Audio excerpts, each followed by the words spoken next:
Time now for a look back at the last week in the craft beer industry.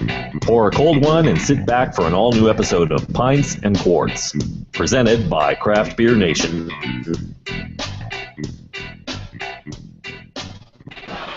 All right, everybody. Well, hello, and welcome to another episode of Pints and Quarts, a show presented by Craft Beer Nation. I'm the host, Matt Miller, and we've got a little bit of background noise because I'm coming to you live from a World of Beer in Charlottesville, brand new, been open just a few weeks. We have our special guest tonight. His name is Shane Welch. He is the president of Sixpoint. Hello, Shane. Hi. And we've got some normal panel here. We've got Lola Laracy, Doug Nolan, Charles Dunkley, and Gil Mello. So we just finished about an hour of questions and answers. We called it like a Meet the Brewer kind of session that we did with Shane, and it had some spirited folks from inside World of Beer here come ask some questions. But we've got a few more. We kind of wanted to talk about things from a business kind of perspective. We talked about the beer. We talked about the Sensi Harvest that you've got just released. Man, I mean, you just canned it like 2 weeks ago or 3 weeks ago, right? So this stuff is fresh right now, and it's delicious. I've still got a little bit of it here in my taster here, and we've had a couple of other on tap beers. There's a TakeOver actually here at World of Beer in Charlottesville. So, but we want to talk about a couple of things about where you guys are going and what kind of things we can expect. We know you've got 3 beers coming next year. You know we can't talk about it, but we wanted to ask you about some of our favorites. Specifically, High Res is just plain delicious, and that was one of the questions that we had coming was, are you thinking about bringing some of these beers that you can repeat back into the fold as annuals or as regular seasonal beers, or is it just here's our lineup of year rounds and then we're going to do something fresh every quarter? We plan on maintaining our core beers that we currently produce, the Sweet Action, the Crisp, and the Bengali, and the resin, right? But what we're going to be doing is drastically expanding our sick liquid portfolio. So currently, you might know the Global Warmer, the High Res. And we've done in years past we've done the Apollo. Next year we're going to be adding 3 new canned installments of the sick liquid portfolio. I know you said you can't talk about it, but any plans for sours on your line? Well, we've done a couple of sours already. We just haven't canned the sours. And I can tell you that we're not ruling that out. I'm just going to say we're not planning on canning any sour beer in 2015, but I won't say that we're not canning any sour beers ever, because never say never, right? Yeah, and the gloves kind of come off on the Mad Scientist projects, right? So I don't imagine you're real anxious to introduce Lactobacillus or Brettanomyces to your brewing process, but what kind of leeway do you give to the brewers when they want to create something that's going to go out draft only? I think when it's draft only, you have quite a bit more latitude, because if you think about it, the exposure isn't nearly as much. When you have draft beer, one of the things to consider, and like as a brewery, is the beer is generally handled pretty well, because you ship it to the wholesaler, it gets put into a cold box or like a refrigerated room, and then when it gets shipped to the account, they put it into their walk-in cooler. So the beer is generally treated very well. When you can or bottle a beer, it usually sits in the wholesaler's warehouse, and then it gets shipped to a bottle shop. A lot of times they'll just leave it in the back room or the basement, and then even when they have it out for sale, it's not necessarily in one of the reach-in coolers. It could just be laying out on the floor or on a shelf unrefrigerated. So that's one of the bigger risks. When you're doing sours or experimental beers, it's generally safer to do them as draft offerings first. Interesting. One of the questions from our group of panelists that came up here a little earlier when we were talking about this in advance was there were some stories about malt shortages, and an overly wet season in the Northwest is going to impact malt, and I guess it's going to be winter until they feel that impact. But are you guys making any preparations from that component to prepare for that, or to store up, or how are you looking at that? Yeah. The malt and hop needs for us for all of next year have already been procured, so we were proactive about it. So we took care of all of our needs already. All right. So, and by that I mean through contracts. I'm not saying we bought a entire warehouse and are storing it right now, but we have them all secured through contract. Yeah, I wonder I'm interested in how that works, because you've got a contract which says this supplier is going to give me so many pounds of grain and at this price. But what if they just don't have that grain? I mean, is it up to them to find it and source it from somewhere else? Or, I just wonder if I'm trying to sell off what I think is going to be my harvest this year, I'm going to get contracts and make contracts. But then if it rains out and I don't have that grain to give you, what are your protections in the business side of things? Well, what you're talking about, and we could get bogged down here in boring contract law, but there's a provision called force majeure, and what that means is literally translated as like act of God. It's basically like if there's some type of calamity, unforeseen calamity or environmental disaster, or who knows. There's a provision in the contract that will allow someone to basically claim force majeure and get themselves out of the contract. Now, that doesn't solve the problem, which is where are you going to get the grain from? But typically, a good provider or a reputable provider of material will not issue any promise to a brewery if they cannot deliver on what they promise to. So that would be called like a failure to deliver in the commodities world. If you do that repeatedly, you'll probably go out of business because no one will do business with you. So generally what good merchants do is if they know let's say they know they have 1 million pounds to sell, they won't sell all of it. They'll sell, let's say, 700,000 pounds of it, and they'll build into their estimates a buffer zone in the event that there's a bad harvest, that they haven't overpromised their suppliers materials that they don't have. All right, well that makes sense. Then you don't. There you go. So then at the end of the year, if they've had a good year, they sell off the crop to the newer need. Yeah, and it was been working out good for them recently because there's always access to money. Yeah, well that's good to know. We talked. I don't want to press on about the 3 beers coming in 15. But do you guys? We see a lot of collaborations going between breweries. I mean, do you guys participate in that? Are you going to brew on someone else's system and bring that beer out from them? Do you ever do those kind of collaborations? Well, we have, but we haven't done any full-on, large-scale production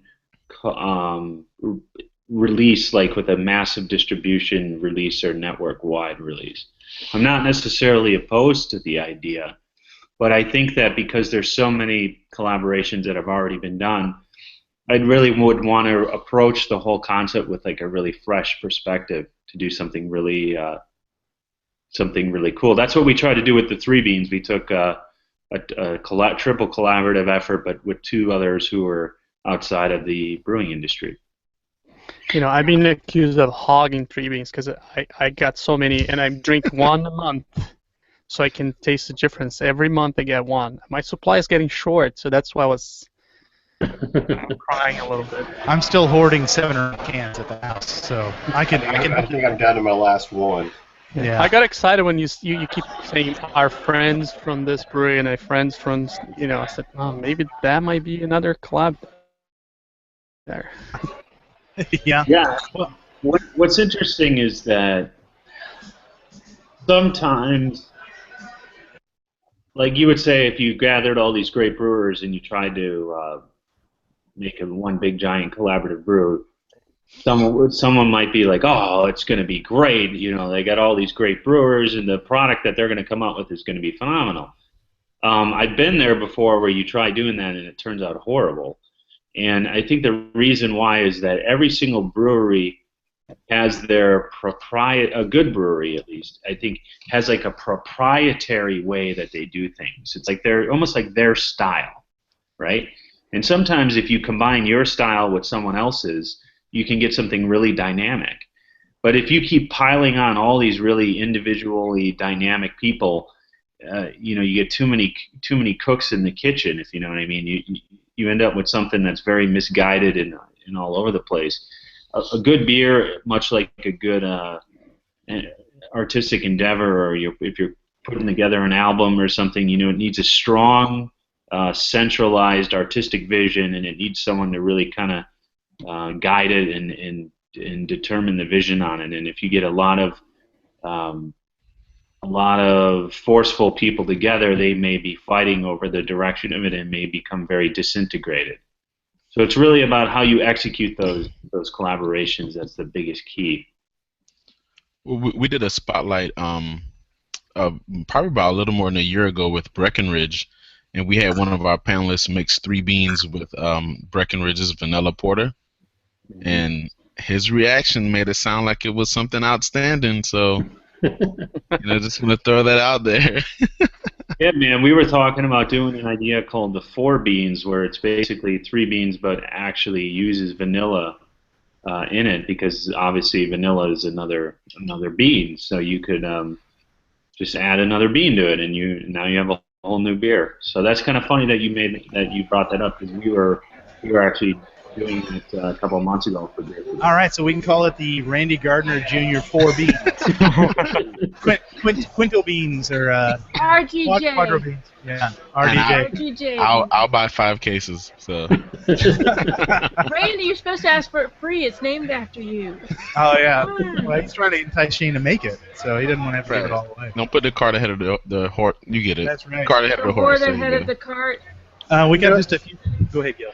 No, I was just saying it's very interesting about what Shane said, because I have this same mixed feeling about collabs, because I have a few collaborations that were, under par. I hate to talk about bad brewing, but I remember I bought all the class of '88, and some of them were very good, and some of them were not very good, and I noticed like those 3 different breweries made different beers, and not all of them were what I would understand as good for myself.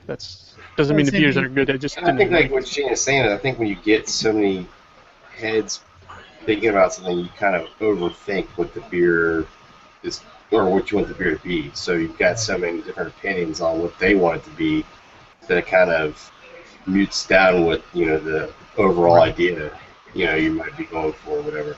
There's a lot of artistry in creating recipe and brewing beer. You wouldn't want Van Gogh and Picasso to paint a painting together. It would look terrible, because they'd each try and force their style into it. So, and I think that could be said about the same with that Sierra Nevada beer camp from the summer, that there were some great beers in there, and there were some not so great beers in there. So, sometimes when you put 2 brilliant minds together, you don't get an extra brilliant idea.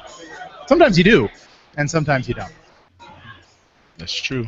So yeah, I think I keep banging on this drum and going back and forth, but go back to the music metaphor. When I was growing up in the '80s and early '90s, I guess, but there was this group that they put together called the Traveling Wilburys, and it had.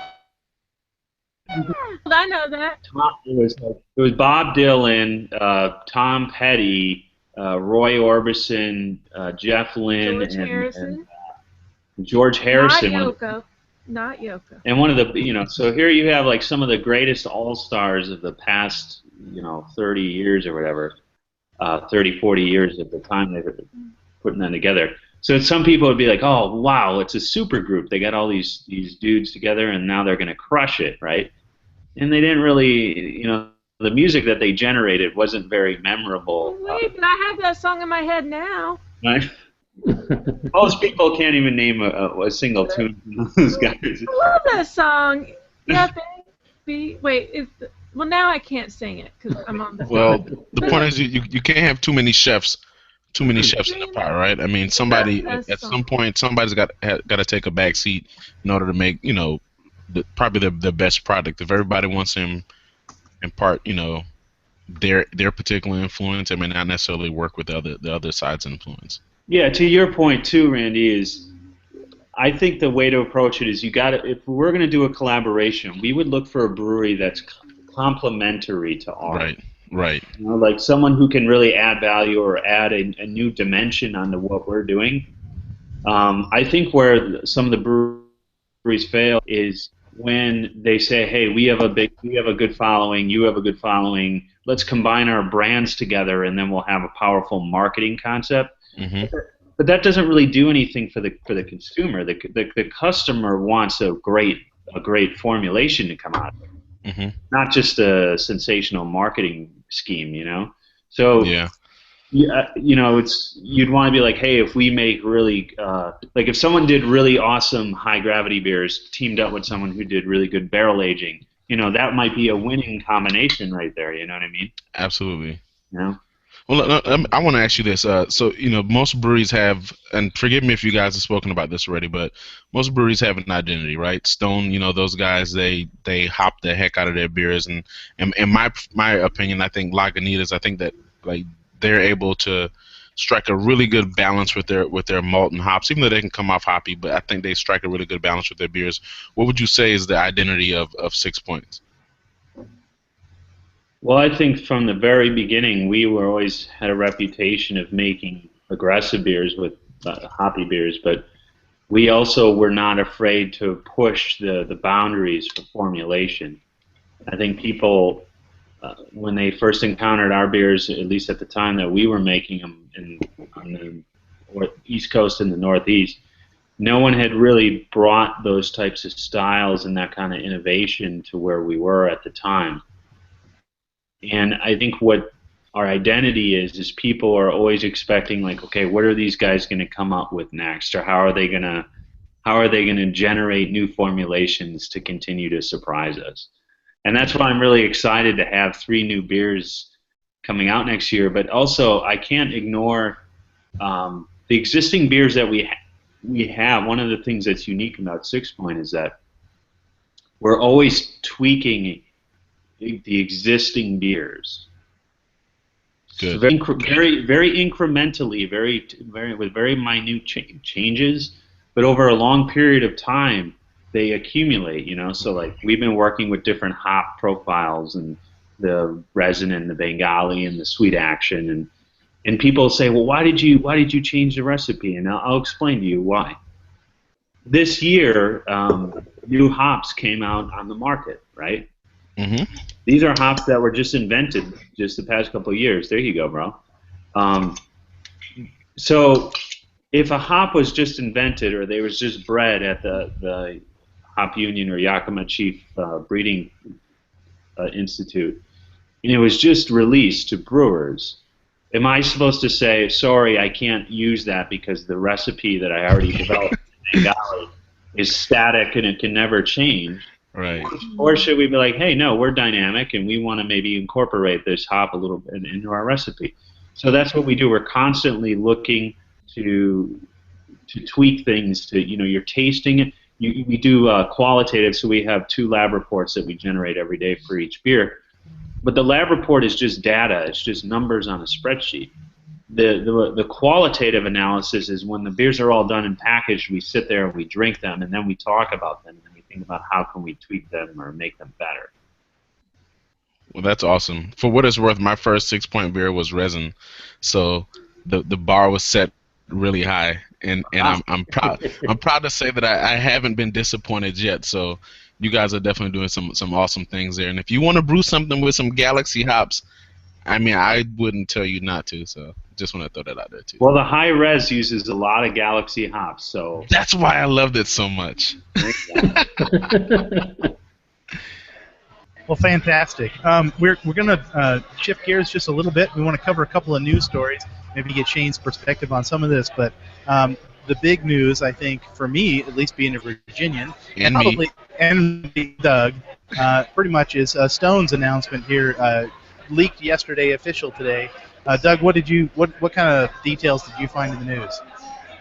Well, it seems that we've mentioned this many times before. All the West Coast breweries tending to want to move east or have a second East Coast brewery to meet needs and fresh beer. So Stone, I guess, has been battling, or I guess City's been battling out for this for months now, but Virginia will now be the site of the new Stone brewery being out in Norfolk, Virginia, and Columbus, Ohio.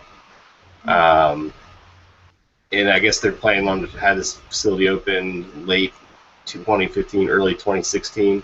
So that's pretty exciting for the Richmond area. I mean, they've already got a booming craft beer scene now, and this is only going to, really strengthen that. They're going to open a full bistro and garden too. The number I saw in the newspaper today was a $74 million investment. So that's a pretty sizable investment that they're gonna make. Yeah, so they said it's a 250-barrel brew house on 14 acres of land, a 200,000 square foot building. Yeah, I don't want to spend too much time on water, but I hope they get that figured out, right? Otherwise, their beer's going to taste different. So, Shane, are you guys at Sixpoint? I mean, how are you going to scale up from 60,000 barrels? Are you guys looking to expand or add capacity?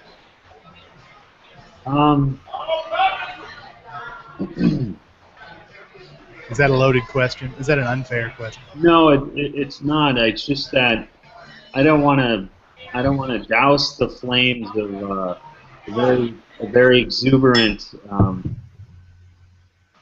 group of colleagues and brewers, but I actually think that there's a little bit too much.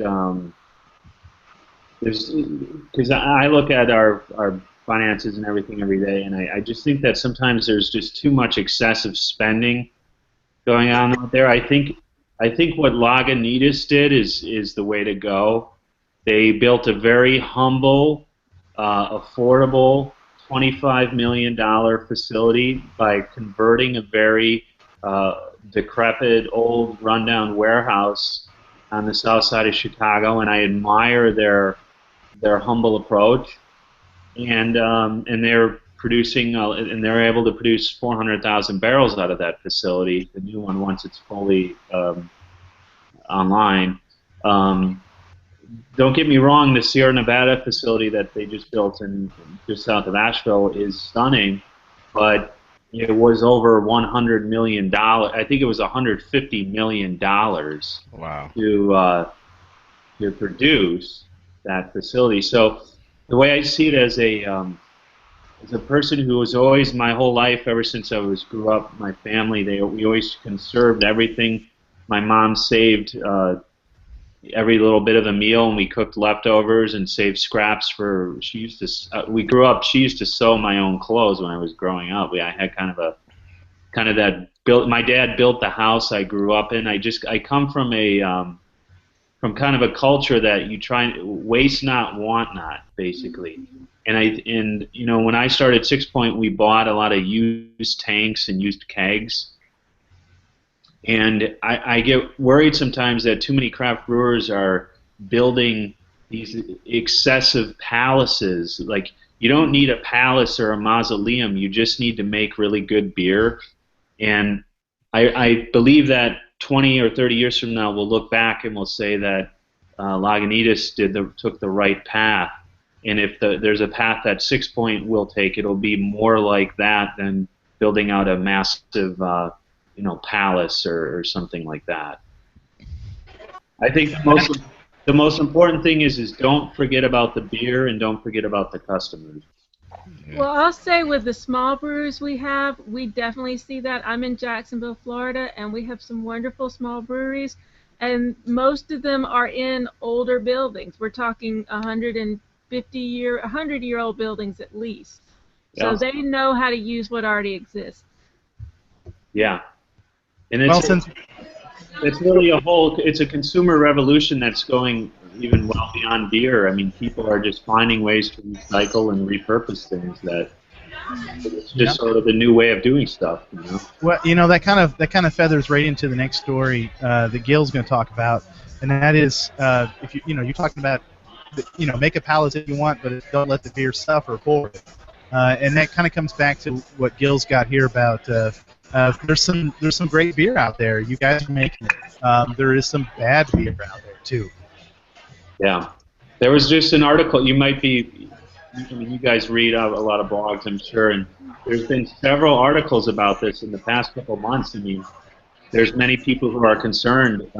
I can tell you this: in the 14 years that I've been professionally brewing, I've never seen as much questionable or bad beer out there in my whole life. I went out with several notable beer bloggers or people they know how to taste beer, and they've sent them back. They ordered it from the bar and they sent them back to the bartender. So yeah, that's kind of the opinion of the associate director Paul Gatza from Brewers Association. I mean, he gave kind of a statement that kind of steered a little bit, I think it was back in April, steered the craft beer kind of world when he was talking about all the goals they had set it up to have like 20% out of the market by 2020, and right now I think it's about a little under 8%. And he was, he was around and he was just saying how many bad beers he was tasting lately, and he was very concerned about that. And how you want to grow a market if you have. It was I can see how he was kind of hesitant of what he was saying, but he was also conscious that it was important to put that out there. Like a lot of brewers coming up. I think we're over 2,000 I don't mean brewers. this was one of the main reasons why, and I know we were talking about Stone earlier, coming to the East Coast and picking the location they did, and one of the finalists was the city that I live in, Roanoke, Virginia, and they didn't select us, but I think, like, if they had come to Roanoke, it would have helped out a lot of the breweries here, because I'm definitely not going to drop any names of a lot of the breweries that have opened here in the last couple of years, but a lot of the beer that's brewed here is very mediocre at best. There's a couple breweries that make one or two really good beers, but a lot of them just kind of make a lot of mediocre stuff. And it's like, I'm all about supporting the local breweries, and I want Virginia craft breweries to boom, and I want to have a brewery or two that here that I'm I really want to promote, but it's hard when a lot of them are making kind of. Well, I think the hard thing right now is like you wanted to make a very democratic thing, right? You have to have a market that people can come in and be very democratic, but how do you make sure that it grows with quality, right? And then I think with a lot of brewers coming in, I think the concern is that you having a guy who homebrew and you get some money or some loan, and then all of a sudden scale that production. And as Shane can talk about that, it's a very different concept going from my brew cattle there to actually be a brew owner. Well, see, the thing is though about that is, of the guys that have opened up breweries around this area, there's several people that have gone to brewing school and have gotten in. There's a few guys from our home brew club that have gotten into breweries, and they have the breweries. They're the people that have opened the breweries have been financially set. They are able to, buy these huge systems and do whatever they want to do. But there's another person that just recently opened, a straight home brewer to commercial brewer. He's only been open for like 3 weeks, and he's making the best beer in the area. So I mean, it's kind of, I don't know. You can't grow this market with volume. You've got to grow it with quality, and that's if you want to try and get to 20%. You can't just make barrels of beer and pour it out there, because people are going to catch on to that and go away from that. I think personally. So, all right. I want to talk real quick about the review of the week. The review of the week is from Dan and Anthony. They write a blog at grabmeabeer.net, and they actually reviewed Sixpoint Sensi's Harvest. So that's why I wanted to read a couple of lines from their review. But grabmeabeer.net is Dan and Anthony's venue for dumping this out. I think they're from Ohio. But Sixpoint Sensi Harvest is the simple, light-bodied ale bursting with fresh, hoppy characteristics. The body of the beer, flavor, and aroma is filled with nothing other than hops and sweetness. Sensi Harvest pours a copper hue with an aroma mostly floral and citrus notes. The taste is fresh hops with a big floral bite. It really wasn't as hoppy as I imagined with only 50 IBUs, which is not in the IPA range. this ale gets most of its flavor and aroma from dry hopping with fresh harvested wet hops. But you will also notice some piney notes that stick to your tongue as the bitterness finishes off. And I had this. That really describes for me what the beer is. I didn't get so much copper in color. I got kind of more of a golden color personally. But Charles, what do you think? Did you get that same kind of hop description that these guys came up with? Yeah, I did. Yeah, it's nice. It's light. You get that really earthy, grassy, dank kind of taste to it, but it's a really light, refreshing beer at the same time. So thanks to Dan and Anthony from GrabMeABeer.net. We'll post up on our community Google Plus a picture or a link to your little deal there. And we're going to kick into the beer releases here. Victory in Pennsylvania. It's got round 2 of Moving Parts. It's codenamed MP02. And it uses all English hops and English yeasts. It's coming in October. Great Lakes Brewing out of Cleveland has got their Christmas Ale. Here we are. We're talking about Christmas. I'm drinking a Harvest Ale, talking about a Christmas Ale already. Come on, man. So here we go here. Their seasonal preview release is October 21st. That's my birthday at the brewery. Avery's got the Back Eye Barrel Aged Series Stout in rum barrels, 18.87%. I think Avery's trying to be able to light beer on fire. They're getting dangerously close to 20% out there.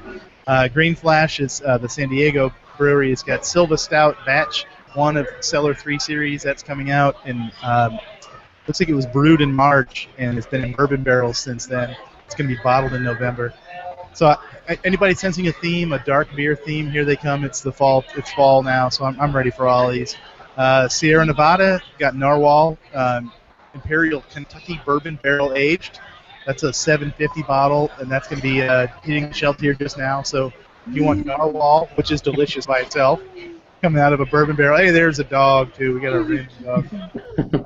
Deschutes has got a winter ale coming out, Jubilee Ale.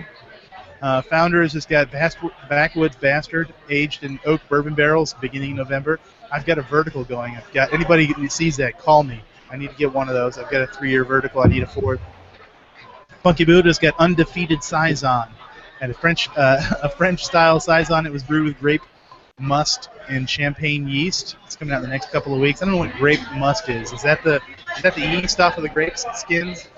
No, I think that's actually mashed up grapes. Oh, grape must is mashed up grapes. All right. Yeah. Real quick, the festivals. Ashley Bauer is at one of them tonight in Columbia, South Carolina. They're pouring a beer that they brewed as a Girls Pint Out event. This is their first anniversary. Tonight they're celebrating. And they've got an Octomoco. It's a mole stout with chocolate and chili peppers that they brewed at Conquest Brewing in Columbia, South Carolina. So hello, Ashley, and drink another one of those. That sounds pretty delicious. Baltimore Beer Week is next week. Well, actually, it looks like it's from the 1st of October to the 18th, so technically that's Baltimore Beer Weeks. Cleveland Beer Week is the 18th, the 10th to the 18th. Tulsa Press Club is in Tulsa, Oklahoma on the 10th. Brewing Up a Cure, a benefit for the Cystic Fibrosis Foundation, is in Pittsburgh on October 11th. World of Beer Durham Festival, that is the World of Beer restaurant, I would imagine, in Durham. That's on the 11th of October. Booze and Brews Beer Festival in Fairfield, California. Big Brew Festival in Morristown, New Jersey. Both of those are on the 11th. And then everybody is having an Oktoberfest this weekend. This weekend, the 10th and 11th, Nashville's got one. Old Town, which is Lansing, Michigan. Solar Oktoberfest in St. Louis. Oktoberfest at the Beach in New London, Connecticut. Wow. Bonta Baco Oktoberfest in Battle Creek, Michigan. Sorry to Chris Phillips. You're probably going to go to that one, and I totally butchered how to pronounce that. Dana Point, California's got an Oktoberfest. Gulf Coast in Lakewood Ranch, Florida. And Royal Oak in Royal Oak, Michigan. Hey, Jackstoberfest, starting tomorrow and Saturday. Jackstoberfest, downtown Jacksonville, Florida. What? All right. Everybody's got them this weekend. Is that down by the river? Yep, right at the river. There's a band down there, too. So What's up with the Christmas beers already in October, man? Come on. Well, I guess it's like anything else. They got to get them. They got to get them through the distribution channel, so they're there. I would drink Great Lakes Christmas beer year-round if they made it. Just a correction, I might have typed it that wrong there. Baltimore week is from the 10th to the 18th, not from the 1st. The 10th to the 18th. I might have blown it up, too, there. So the That 10th makes more to the sense. 18th. So, yeah, this weekend Shane. and next weekend if you're in Baltimore. Shane, is Global Warmer a winter beer, or is just your beer released around that time of year? I mean, yeah, it's our winter beer, but with global warming, it's really more of a summer beer. There are no seasons. There are no seasons in Year-round. beer. All right, everybody. You have spent another half hour with us. We thank Shane Welch for spending 2 hours with us tonight, an hour here at the World of Beer, taking questions, and then a half hour here on Pints and Quarts. So thank you, Shane, for your time, and everybody else. Thanks for coming in here and having a good discussion. It's been another week. We'll see you next Thursday back at our regular 9:30 time. So until then, find some good beer, find some great friends, and mind your P's and Q's. Thanks, Matt. Bye.